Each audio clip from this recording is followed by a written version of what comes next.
Hey you guys, so today is Saturday and I wanted to talk to you a little bit because I was thinking about something. If you can't tell, I have a fat lisp, which is literally the last thing I needed to add to my aesthetic. I just got Invisalign. I have a lisp and maybe it'll go away as I get used to it because this is the first week. Anyway, I just put it in a Postmate or a Grubhub for Taco Bell because it's fucking 100 and something degrees in LA today, and I really wanted to eat something, but I'm literally not leaving this house even though I have to go outside to get the food. I was choosing the tip options for the Grubhub, and I've had this long journey with tips and the tipping world. It's a very American thing.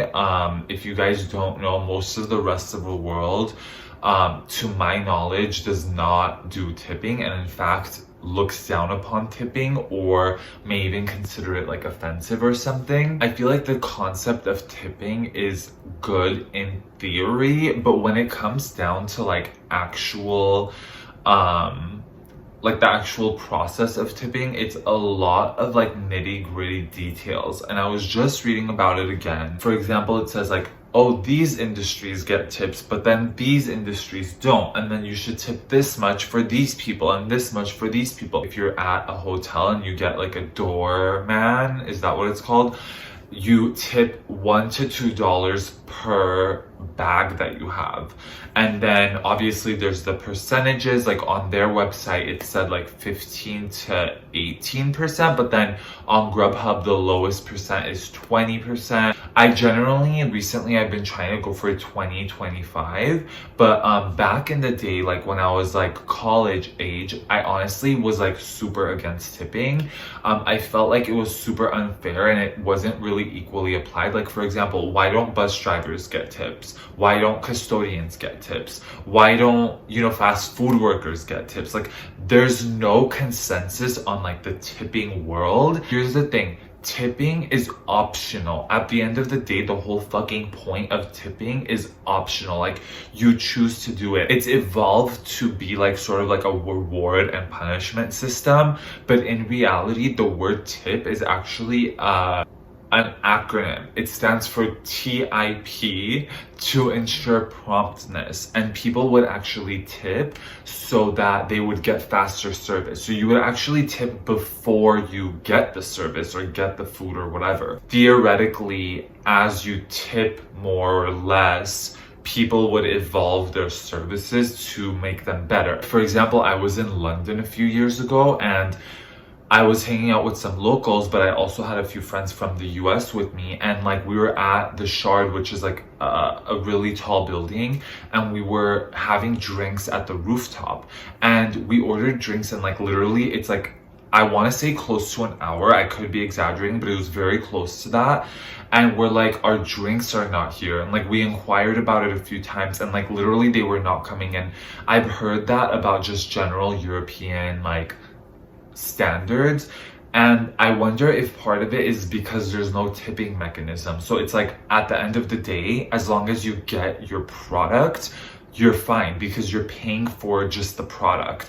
And so if it comes within 5 minutes or it comes in an hour, you still got the product. Whereas here in the US, and by the way, the locals were telling me and my friends, you guys are so American. And it is so American because we here pay for a product and a service. So for me, if you're getting a good product and the service is not equally as good, then I prefer not to go to that place.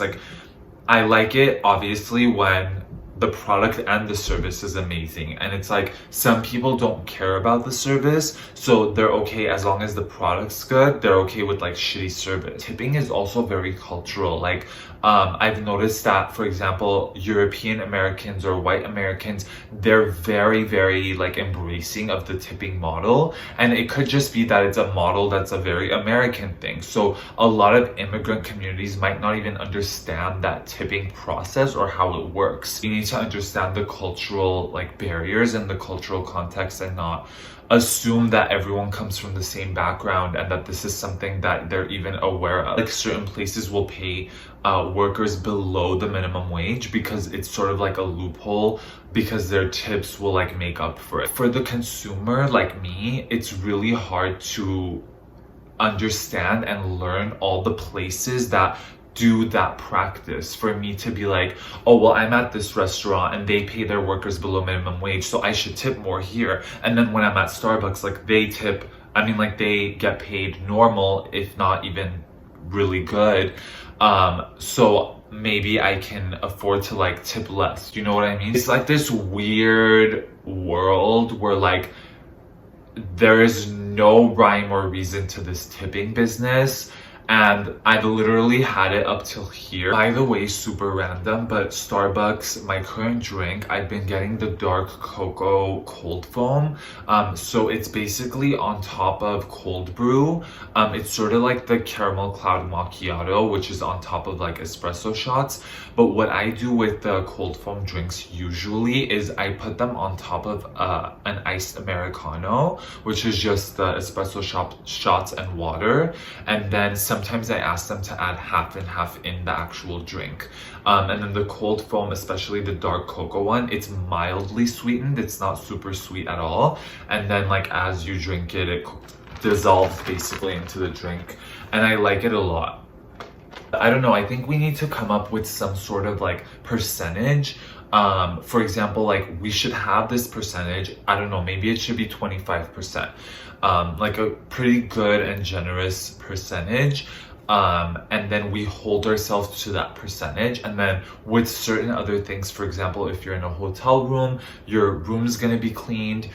Maybe you could do a standard, like a $2 or however many dollars. I don't know what the number should be, but like a standard, because this whole like thing is getting out of line. And recently I even was at Taco Bell and I just felt like tipping them, and so I asked her, I was like, because I wondered, I was like, can you tip like fast food people, because I've never encountered that. So I asked her, I was like, hey, can I tip you? And then she was like, yeah. I think like that was really cool because she was able to accept the cash tip. Oh my gosh, a whole nother fucking paradigm comes into play. So the whole thing about like, if you tip with your card, it doesn't go to the person, it goes to the like establishment, or if you tip with cash, it goes to them. And then sometimes they can't accept cash. And then sometimes they have to divvy it up among all of them. Like Starbucks, it doesn't go to that person. Like they just count who worked on that shift and then they divvy it up. But anyway, that whole card cash thing is also another form of annoyance because I don't carry cash. Like, so I'm just supposed to have cash on me all the time. And it's the worst. Like, I've done valet at hotels before. I feel so embarrassed because a few times, like, they've given me attitude because I don't have cash. And like the valet guys, like when they bring your car, like they usually expect a tip. Like that's one that like I think is like across the board you're supposed to tip. Again, how am I supposed to know all this? How am I supposed to keep track? Like I'm the consumer and I have really good intentions, but how am I supposed to know all of this? Who is down to start a movement about this? Because or we just eliminate the whole process altogether, and then we end up becoming like Europe when you wait 2 hours or an hour for your drinks at a nice ass rooftop in a very touristy like place, and all I want to do is have my drink and like take some Instagram pictures on the rooftop. So anyways, you guys share your thoughts. Let me know if you've worked in the industry, if you tip, don't tip, whatever it is. I really want to know because I need to like get some clarity on this. Okay, bye.